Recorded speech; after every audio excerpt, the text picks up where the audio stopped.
Welcome, and thanks for tuning in to the 2022 State of the School Address for the Wisconsin School of Business.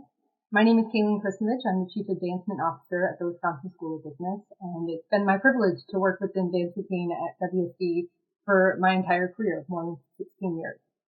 Each fall, it's really exciting to start a new school year and collaborate on new initiatives to advance the reach and reputation of WSB. And to that end, I'm excited to facilitate a conversation with Dean Samba and a couple of my colleagues to share the latest and greatest of WSB with our alumni, donor, and friends. To get us started, I'd like to welcome Dean Samba to share a few highlights of the last year with us. Thank you, Kayleen. Thank you for hosting this conversation, and I'm so glad that so many of our Business Graduate alumni are tuning in to listen to this State of the School Address. I'm happy to share a few highlights of our program during this year. Let me start by saying that the story of the Wisconsin School of Business is growth, growth, growth. We have growth all around. We have about 100 to 150 more students in our undergraduate program. We have more than 25% growth across the board, particularly in our professional MBA and our Masters in Business Analytics. We see continued and growing demand for all our programs, which speaks to their reputation and impact, and it's a great time to be leading the Wisconsin School of Business. A second highlight is the growth in our faculty. Clearly, we needed to add more faculty in order to fuel this growth. And we have added 23 new faculty in the past 3 years, which also means that we are now at a total faculty size of 90. That number was 79 when I arrived here a few years ago. So you can see that we made a lot of progress in that front. Third, consistent with Roadmap 2025, we continue to make great progress in our goal of ensuring that diversity, equity, and inclusion is woven into the DNA of the place. Some of the new accomplishments include we've graduated the first cohort of our Business Emerging Leaders program, which was a signature program to bring students from underrepresented populations into the school as a sophomore experience when they were in high school. So that first cohort has graduated successfully. We also welcomed the most diverse class yet to the Wisconsin School of Business.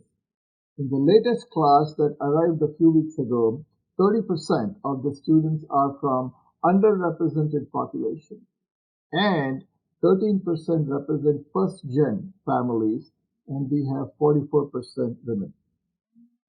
Last month, we celebrated the grand opening of the Multicultural Center in the Granger Hall, which will be a great place for students from across the breadth of the business school to come together and have conversations about inclusive leadership. I'm also very excited to welcome and begin working with our new Chancellor, Jennifer Mnuchin. Just a couple of weeks ago, I had lunch with her where I heard her early impressions on campus and shared with her some of our pride points and challenges. I'm excited that she brings a fresh perspective, and we will have a chance to partner with her as we advance the institution. These are really exciting updates, Samba. I know a lot of us at the WSB are really excited about the growth of the school and can feel kind of all the new energy, the voices, new voices and faces are bringing. Let's shift to this year. Tell us a little bit about what your priorities are for the year ahead. Sure.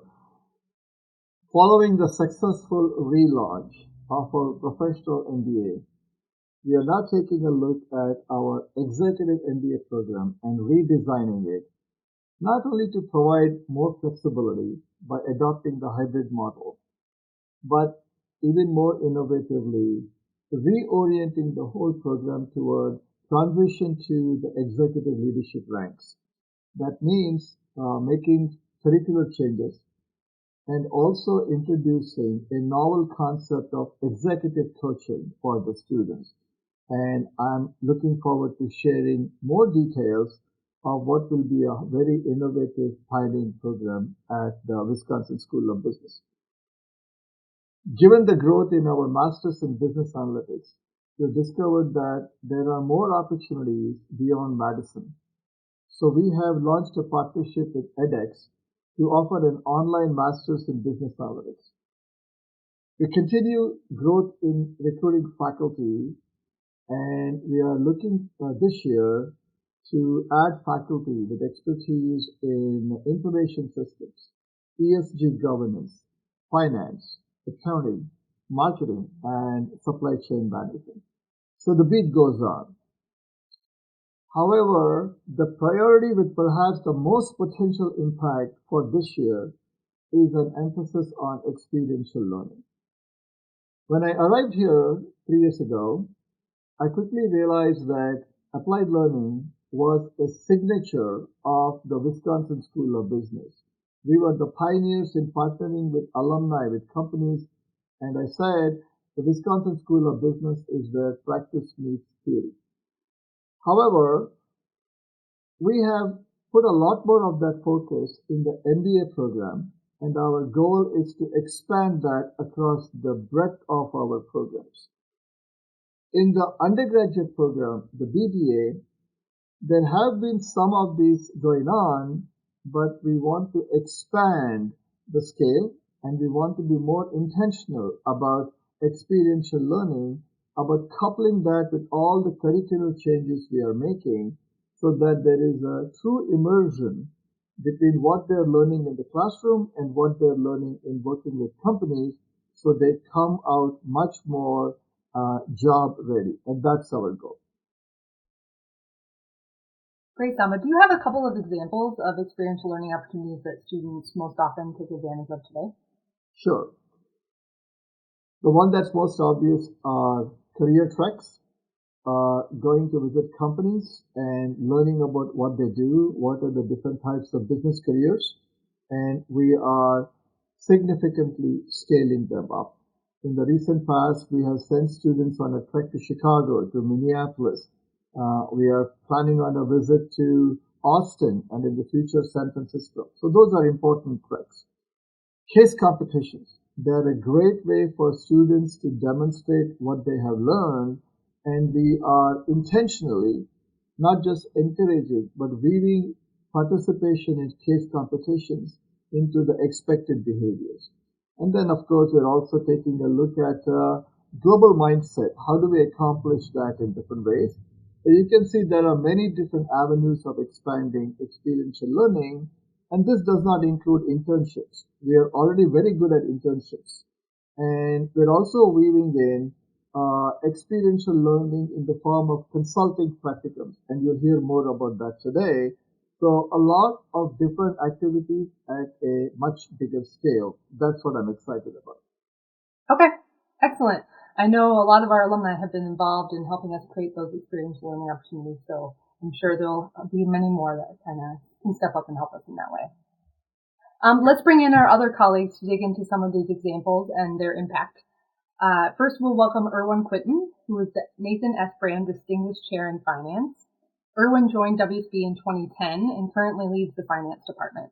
He's going to tell us a little bit about how the Finance Department is handling significant growth in student demand and also enhancing experiential learning opportunities for undergraduates. Erwan? All right. Thank you, Kayleen. So I wanted to begin with a piece of data to illustrate what Samba was talking about, the excitement that we're feeling here at the Wisconsin School of Business. So demand for business education is booming. This is particularly true in finance. The number of finance majors in Granger right now, today, is 50% higher than it was just 5 years ago. We're soon going to have close to 2,000 finance majors in Granger, which is a remarkable milestone for us. So, of course, for us, that's a wonderful opportunity, but I think it also speaks to the urgency of what Samba was talking about, which is giving access to all our students to those experiential and applied opportunities. So with the next slide, I'm going to tell you about how we interpret this mission that Samba has given us in finance. So we put it in a very simple, succinct sentence. We say that our mission is to help all our students achieve their goals. So this is how we hear what Samba is telling us. First, this is about putting students first, but perhaps more importantly, it's about giving access to all our students to those premium experiential opportunities that have made the strength of Wisconsin for many years now. So our strategy to get there is twofold. First, it involves better and earlier guidance. So we've developed a lot of tools to tell our students the moment they arrive here at the Wisconsin School of Business what the opportunities are in finance, but also how they need to organize their time to achieve success in those various areas of finance. To support those tools and to lead the implementation of those tools, we've hired a couple of people from industry. We call them pathway specialists, and they are there to guide the implementation of those tools. The second part of our strategy is what we call curriculum innovation, broadly defined. So that takes a lot of forms. The first one is the removal of barriers to what we call optimal sequencing. So what we want is our students to be able to take the courses that they need when they need them, before those key interviews, before their internship, exactly at the time when they need them. So we've worked quite a bit over the past couple of years to do that. But then in the areas of innovation, we are doing what we call innovation along the extensive margin and along the intensive margin. So with the next slide, I want to get into the extensive margin first. So these are all the new courses, actually some of the many new courses that we're introducing just this year in the finance department. So what do those courses have in common? First of all of them are eminently applied. They are about providing our students with the skills that are in high demand right now in the finance industry. So this is what our friends in industry, our employers are telling us we need to provide to our student number one. Our students currently. So this is distinguishing feature number one. Distinguishing feature number two is they are all taught by practitioners. I mean, what better way to bring into the classroom industry relevant content, but also networking opportunities than to put practitioners into the classroom. So all those people are people who come from industry. Pretty much everybody we've recruited in finance over the past 2 years has had heavy industry experience. It has become an absolute requirement for us. And finally, the content of those courses is heavy on applied and experiential content, case studies, case competitions, guest speakers in high numbers, but also guest speakers with opportunities to then connect with those guest speakers. So those are the kinds of experiences that were very common in our student organizations in the past, our wonderful student organizations. But we want to give that opportunity to everybody by making it part of our courses, new and existing. So that's innovation along the extensive margin. And I'll conclude briefly by talking on my next slide with the innovation along the intensive margin, which means bringing that same content inside each and every one of our courses. So as a group of instructors, what we have committed to do is to make each and every one of our courses ever more applied. So again, more case study, more case competitions, more guest speakers, more industry relevant applications. The moment we introduce a tool, we follow that immediately with an example that comes with the way that tool is applied in the relevant parts of the industry. And then, of course, we try as much as we can to embed current trends and events into our courses. So it's pretty easy with the level of volatility going on in financial markets right now. We have tons of stories to tell and to use in our teaching. So these are some of the things that we're doing to bring those premium experiences to the classroom. And with that, I'll give it back to you, Kaylin. Thank you, Erwan. I was blown away when I first learned of the extensive growth in the undergraduate population within finance. So I know it's been a lot to handle. I also know a lot of our alums are excited about the progress we're making and our emphasis on career readiness. If there are any bachelors in finance tuning in, what would you tell them about specific ways they could get involved and help with the program? Yeah, so the first thing I would tell them is thank you. We're very lucky to have friends, alums that love nothing more than to help our current students and help us help our current students. So just today I had 2 meetings with different alums looking for opportunities to get engaged. And I went through, the rundown of everything they can do, the levels at which they can engage with us. There are many. We can put them in the classroom. We have alums that over the past 2 years have chosen to become instructors in the department. You can go that high, but you don't have to. You can be a guest speaker. You can be a mentor. In any event, the answer to your question, Kayleen, is Google me up. Find me on the internet, write to me, and I will be very happy to get on a call with you and tell you all the ways in which you can help our students. And we're very, very thankful that many of you are willing to do that. Wonderful. We'll make it easy for our viewers. Include your contact information in the message. Yes. Thanks very much, Erwan. Shifting to another example then, Mary Kay Malone is also here to share with us how she works to engage industry partners specifically in building experiential learning opportunities, especially within our graduate programs. Mary Kay joined the school in 2020 following a career in consulting, and she is the Director of Consulting Practicum at WSU. Thanks for joining us, Mary Kay. Oh, thank you, Kayleen. It's really fun to be here and to be able to talk to our alumni. So I want to just go ahead and dive right in and tell you a little bit more about the practicum. And the first thing I'll do is introduce you to one of our students. So in class, I tell students to always make sure they start with the end in mind. So I'm in a way starting at the end. Meet Sylvia. Sylvia was a student last year in the practicum, just before she graduated with a Master of Science degree in Business Analytics. That's a one-year program, often for students pretty early in their careers. So it's a great opportunity for us to help them get some work experience and team experience.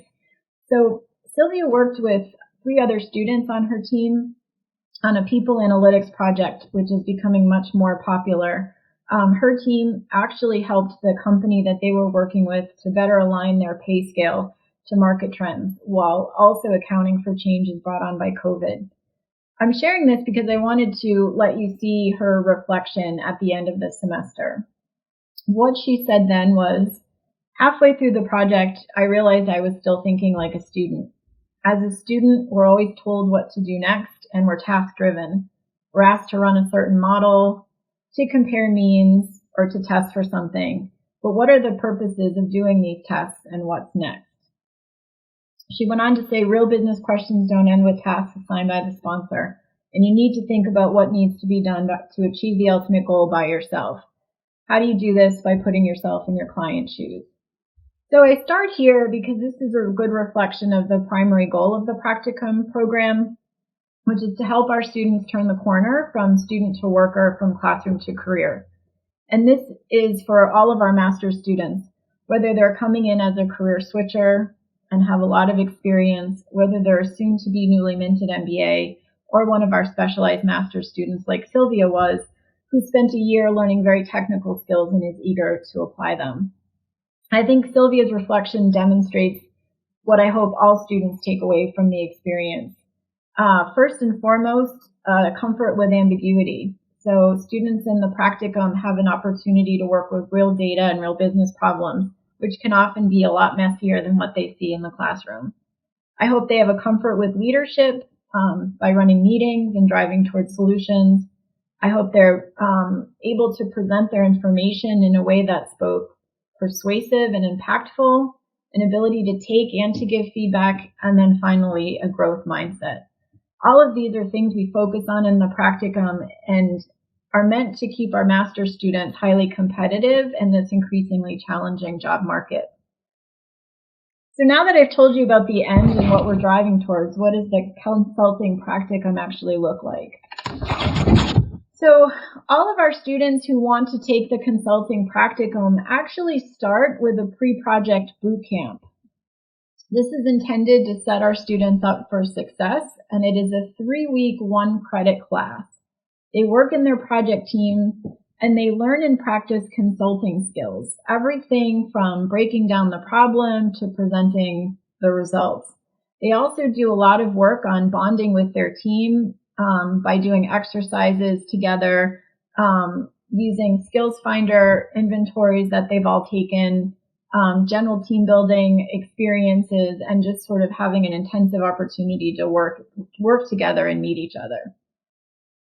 After the boot camp is over, students are officially able to start work with their project and with their sponsor. So clients come from a variety of industries and a variety of backgrounds, and they ask a variety of questions. Since I've been here, we've done projects as varied as how do we better help our customer to predict churn? How do we help our sponsor bring a product to market? How do we improve the through time in delivery centers? And how do we target a product to a new customer segment? Most of our teams meet weekly with the sponsors to go over progress and make sure that they're on track. And some of our sponsors actually go for site visits and are more integrated into the actual experience. The second part of the practicum, which I think is really invaluable, is the team. I mentioned before that a big part of the boot camp is getting the teams to gel together and to begin to work together. But another important thing about the teams in the practicum is where possible, we try to create cross-discipline teams. I think that that's important because it matches what the real world is going to look like when they graduate. So we have so far to date put our marketing students together with our MS and analytics students. And moving forward, we're going to be incorporating some supply chain students as well into our analytics. So last but not least, there's a great deal of scaffolding in the classroom. So even though this is a sponsor-driven project, the classroom is a space where we have an opportunity to keep tabs on the team, see how they're doing, let them ask for help. There's plenty of resources to guide them, and we want to make sure that they get to the finish line appropriately. So I like to think of the practicum, the 12 weeks that the students are working in teams with their client, as a very, very highly scaffolded internship. So that's a little bit about what the practicum experience actually looks like. I'd also like to talk about growth, which is a theme today. So since I joined just over 2 years ago, the practicum has really grown through a few different ways. I think the first is there's been a great increase in our enrollment in the MSBA program. There's also been an opening up of the experience to students in other programs. Right now, we include our MS students in our business analytics, as well as our marketing and supply chain students. And involving other programs, I think, again, just has this added benefit of these blended real-world teams. Another way we try to match the practicum to the real world is by creating that opportunity for our students. As the student size has grown, we've also grown our number of sponsors, and we expect this year that we will reach and work with more than 20 different sponsors, and hopefully that growth is going to continue for several years to come. So all of this is great, and all of this would not be possible really without our sponsors. These are just a few of the companies that have been helping our students apply their learning through the practicum. There's many, many more that we can't show due to NDAs, but I just wanted to give a sample because they do represent a variety of industries, a variety of business types, and I'm grateful for really each and every one of them. Thank you, Mary Kay. It's so great to hear about the projects these students are working on, and I've learned a little bit about the students and kind of where they're going for their full-time placements, and it's exciting to see that trajectory. I'm hopeful there are some alums watching who would be interested in engaging the students on a business challenge. What would you give them in terms of how to think about what type of business problem is the right one to engage on and how they might get engaged?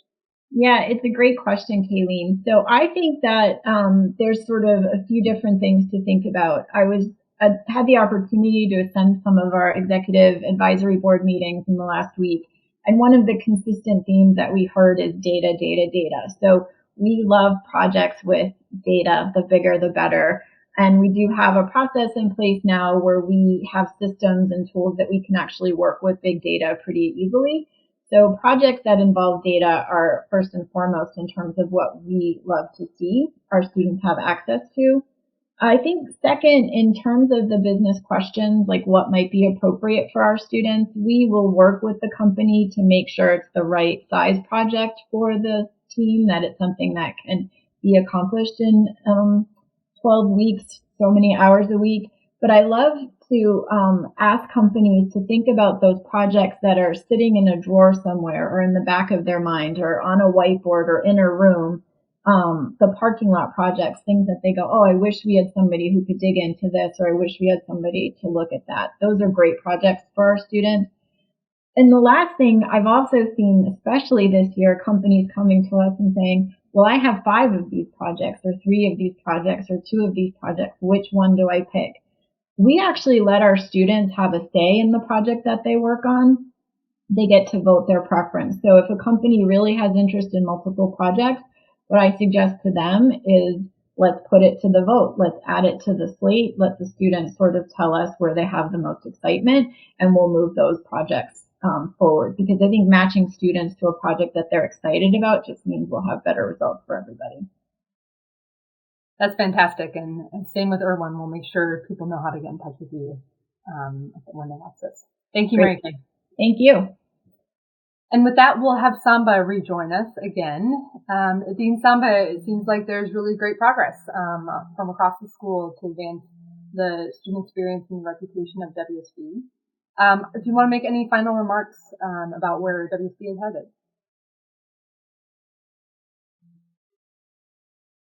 Samba, you're muted.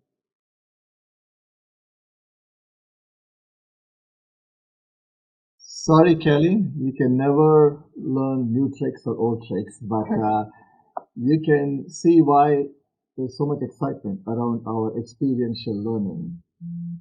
One of the important ways of measuring why we do this is student career outcomes. We are raising the bar. We just hit an all-time high in placement rate in our undergraduate program, where this year 95% of our graduating class has a job. That's a new high. We have similar outcomes across the breadth of our MBA and master's programs, which speaks to why these experiential learning opportunities are so important beyond the knowledge that the students have. So for all the alumni out there listening in, how can you help? In a couple of ways. One, as my colleagues have emphasized, help us connect with your companies because there might be experiential learning opportunities. Work with us in creating greater applied learning experiences, whether they be in the form of corporate treks or guest lectures or case competitions. But above all, we are also interested in equity. We are interested in removing barriers to ensuring that every student, regardless of their economic means, is able to take advantage of these types of opportunities. On the average, creating and delivering an experiential opportunity costs about $1,000 per student saved.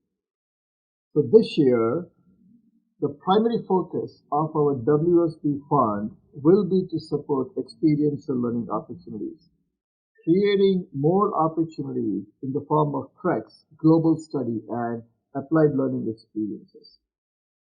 So as you consider your philanthropic investment in UW-Madison this year and your beloved institution, I hope that you will consider supporting our efforts. By the way, homecoming is just around the corner. The week after next, we are hosting our usual Granger Bash. I look forward to seeing you and welcoming you and beating Purdue. I think the chances are pretty strong. So thank you for listening in. And Kelly, what a great time it is to be sharing our stories with our alumni. That sounds great. Thank you, Samba.